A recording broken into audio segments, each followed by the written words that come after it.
Hi friends, my name is Sri Krishna from SK channel. Now we are in friction. What is friction? Friction అంటే ఏం లేదు, two bodies మధ్యన sliding motion ఉంటే ఆ body అనేది resist చేస్తూ ఇంకో అదర్ బాడీని, దాన్ని ఫ్రిక్షన్ అంట. ఫ్రిక్షన్ మెయిన్గా డెవలప్ అయ్యేది రఫ్ సర్ఫేసెస్ కాంటాక్ట్లో ఉన్నప్పుడు, టూ బాడీస్ ఇన్ కాంటాక్ట్లో ఉన్నప్పుడు ఇంకో బాడీ అనేది రఫ్ సర్ఫేస్ ఉంటే దాన్ని ఫ్రిక్షన్ డెవలప్ అవుతుంది అంటారు. దాని క్యారెక్టరిస్టిక్స్ ఆఫ్ ఫ్రిక్షన్ ఏంటంటే, ఫ్రిక్షన్ అనేది ఆల్వేస్ ప్యారలల్గా యాక్ట్ అవుతుంది టూ బాడీస్ కాంటాక్ట్లో ఉన్నప్పుడు. ఇది ఎప్పుడు కాంటాక్ట్లో అదే ఫ్రిక్షన్ ప్యారలల్గా ఉండిద్దంటే మోషన్లో ఉన్నప్పుడు ప్యారలల్గా ఉంటుంది. దాని తర్వాత అడ్వాంటేజెస్ ఆఫ్ ఫ్రిక్షన్. అసలు అడ్వాంటేజెస్ ఆఫ్ ఫ్రిక్షన్ అంటే ఏంటి? మనకి స్క్రూ అనుకోండి, స్క్రూ ప్యాడ్లో మనం ఫిక్స్ చేసినప్పుడు తొందరగా వెళ్ళిపోతుంది బికాస్ ఆఫ్ ఫ్రిక్షన్. తర్వాత నేలు మనం గోడ మీద కొడతాం కదండి, ఆ గోడ మీద కొట్టినప్పుడు తొందరగా వెళ్తుంది. ఎందుకని? Because of friction. దాంతో మనం సేఫ్గా వాక్ చేస్తాం మనం స్లిప్పర్స్తో. స్లిప్పర్ అనేది కింద మనకి ఏదో ఒక డిజైన్ లాగా వేస్తారు, ఎందుకంటే ఫ్రిక్షన్ కోసం, అంటే గ్రిప్ కోసం మనకి వేస్తారు కదా. దాని తర్వాత మనం పెన్ని హోల్డ్ చేస్తాం, అది పడిపోకుండా హోల్డ్ చేస్తాం. లేకపోతే ఎనీథింగ్ ఏదన్నా హోల్డ్ చేశారనుకోండి, ఏదన్నా ఆబ్జెక్టివ్, అది పడిపోకోకుండా మనం హోల్డ్ చేస్తాం, అది కూడా బికాస్ ఆఫ్ ఫ్రిక్షన్. తర్వాత getting fire from the match box, అది కూడా ఫ్రిక్షనే. ఇవన్నీ examples of friction. Disadvantages of friction ఏంటంటే, ఫుట్వేర్ అనేది తొందరగా అరిగిపోతుంది, వేరైపోతుంది, టేర్ అవుతుంది అలాగా. దాని తర్వాత మనం హీట్ అనేది produce from the friction. Heat అనేది ఎందుకు వస్తుంది అంటే ఫ్రిక్షన్ వల్ల వస్తుంది. ఆ ఫ్రిక్షను ఇప్పుడు ఫ్యాక్టరీలో మనకి మిషన్స్ ఉంటాయి, ఆ మిషన్స్కి చాలా డ్యామేజ్ అవుతుంది. దాని తర్వాత ఎఫిషియన్సీ ఆఫ్ ఎ మిషన్ అనేది తగ్గిపోద్ది బాగా. దాని తర్వాత టైర్స్ ఉన్నాయి చూసారా మనకి, టైర్స్ ఫ్రిక్షన్ వల్లే మనకి స్మూత్నెస్ వచ్చేస్తుంది అనమాట. ఓకే. దాని తర్వాత we can minimize the friction. ఎలాగా? By polishing method. పాలిష్ చేసి ఒక ఆబ్జెక్ట్ని మనం మినిమైజ్ చేయవచ్చు. తర్వాత లూబ్రికెన్స్ వేసి మనం మినిమైజ్ చేయవచ్చు. బాల్ బేరింగ్ యూజ్ చేసి మనం ఫ్రిక్షన్ని మినిమైజ్ చేయవచ్చు. స్ట్రీమ్ లైన్స్ చేసి మనం మినిమైజ్ చేయవచ్చు ఫ్రిక్షన్ని. దాంతో యాంటీ ఫ్రిక్షనల్ బాడీస్ కూడా, అంటే ఫ్రిక్షనల్ ఎగ్జిస్టెంట్గా ఒక థింగ్స్ ఉంటాయి, ఆ థింగ్స్ యూజ్ చేసి మనం ఈ ఫ్రిక్షన్ అనేది డెవలప్ అవ్వకోకుండా మనం రిమూవ్ చేయొచ్చు, మినిమైజింగ్ చేయొచ్చు.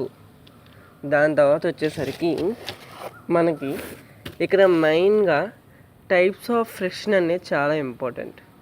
టైప్స్ ఆఫ్ ఫ్రిక్షన్లో చూసారా, అక్కడ సాలిడ్ ఫ్రిక్షన్ డ్రై ఫ్రిక్షన్ అని ఉంది. దానిలో రెండు రకాలు, sliding friction and rolling friction అని ఉంది కదండి. ఇప్పుడు సాలిడ్ ఫ్రిక్షన్ అంటే ఏంటి? ఏం లేదు, టూ బాడీస్ అనేది డ్రైగా ఉంటే దాన్ని సాలిడ్ ఫ్రిక్షన్ అంట. దాని తర్వాత ఆ డ్రైగా ఉన్న సర్ఫేస్ స్లైడ్ అవుతే స్లైడింగ్ ఫ్రిక్షన్ అంటారు, రోల్ అవుతే రోలింగ్ ఫ్రిక్షన్ అంటారు. Viscous or fluid friction. ఈ ఫ్రిక్షన్లో టూ బాడీస్ అనేది కంప్లీట్గా ఫ్లూయిడ్ అనేది ఉంటుంది, అప్పుడు జరిగేదాన్ని fluid friction or viscous or fluid friction అంటారు. దాంతో non viscous friction or greasy friction అంటే ఇది నాట్ కంప్లీట్గా ఫ్లూయిడ్ ఉండదు, కొన్ని మెటీరియల్ అని కలుస్తాయి. దాని తర్వాత డెఫినేషన్స్ తెలియాలండి. స్టాటిక్ ఫ్రిక్షన్ అంటే ఏంటి, డైనమిక్ ఫ్రిక్షన్ అంటే ఏంటి తెలియాలి. స్టాటిక్ ఫ్రిక్షన్ అంటే ఏం లేదు, టూ బాడీస్ అనేది రెస్ట్ పొజిషన్లో, ఒక బాడీ అనేది రెస్ట్ పొజిషన్లో ఉండేది. ఇప్పుడు ఈ ఫ్రిక్షన్ రెస్ట్ పొజిషన్లో జరిగింది అనుకోండి, దాన్ని స్టాటిక్ ఫ్రిక్షన్ అంటారు. ఈ ఫ్రిక్షన్ అనేది మూవింగ్ పొజిషన్లో జరిగింది అనుకోండి, డైనమిక్ ఫ్రిక్షన్ అంటారు. దాని తర్వాత నార్మల్ రియాక్షన్. సర్ఫేస్కి అప్వర్డ్ ఫోర్స్ ఏదైతే ఉండిద్దో దాన్ని నార్మల్ రియాక్షన్ అంటారండి.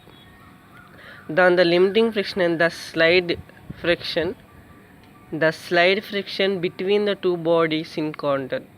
ఎప్పుడైతే స్లైడ్ అవుతుందో దాన్ని లిమిటింగ్ ఫ్రిక్షన్ అంటారండి. దాని తర్వాత వచ్చేసరికి కోఎఫిషియంట్ ఆఫ్ ఫ్రిక్షన్ అంటే the rate of frictional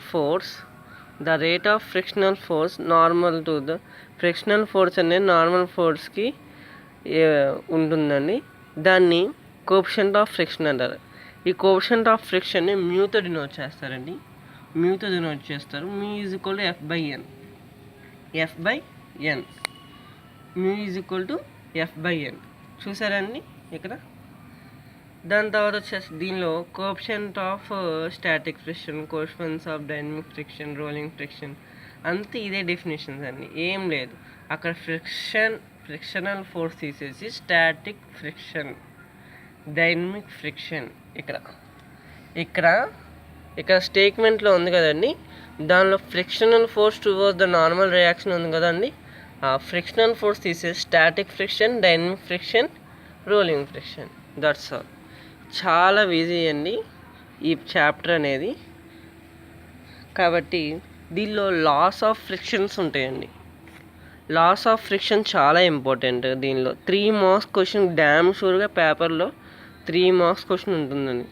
first law of friction అంటే ఏం లేదండి, ఫ్రిక్షనల్ ఫోర్స్ అనేది ఎప్పుడు directly proportional to the normal reaction అండి. తర్వాత frictional force always propose the relative motion చాలా కంపల్సరీగా ఉంటుంది. దాని తర్వాత ఈ ఫ్రిక్షన్ అనేది depends upon nature of a substance అండి. ఈ ఏరియా మీద డిపెండ్ అవ్వదు, కానీ నేచర్ ఆఫ్ ఎ సబ్స్టెన్స్ మీదే డిపెండ్ అయ్యింది. ఈ 4 పాయింట్లు రాస్తే చాలండి. లా ఆఫ్ సాలిడ్ ఫ్రిక్షన్ అయినా, లా ఆఫ్ ఫ్లూయిడ్ ఫ్రిక్షన్ అయినా, లా ఆఫ్ స్టాటిక్ ఫ్రిక్షన్.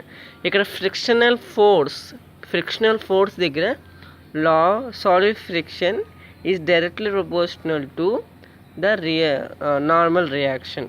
అలాగా ఇప్పుడు లిక్విడ్ ఫ్రిక్షన్ అడిగారు అనుకో, లా ఆఫ్ లిక్విడ్ ఫ్రిక్షన్ అది కూడా అంతే, లిక్విడ్ ఫ్రిక్షన్. దాని తర్వాత స్టాటిక్ ఫ్రిక్షన్, డైనమిక్ ఫ్రిక్షన్. మీకు ఈ 4 పాయింట్లు అండి. ఇక్కడ ఫ్రిక్షనల్ ఫోర్స్, ఫ్రిక్షన్ అని ఉంది కదండి, దానిలో సాలిడ్ ఫ్రిక్షన్, లిక్విడ్ ఫ్రిక్షన్, ఇంకా అంతే. సాలిడ్, లిక్విడ్, డైనమిక్ ఫ్రిక్షన్ పెడితే చాలండి. ఎక్కువగా మనకి సాలిడ్ ఫ్రిక్షన్, స్టాటిక్, డైనమిక్ అడుగుతారండి. అయినా అదే పాయింట్లు, ఈ 4 పాయింట్లే రాస్తే చాలు, ఈజీగా అయిపోతుంది. ఓకేనండి. Thank you for listening my class.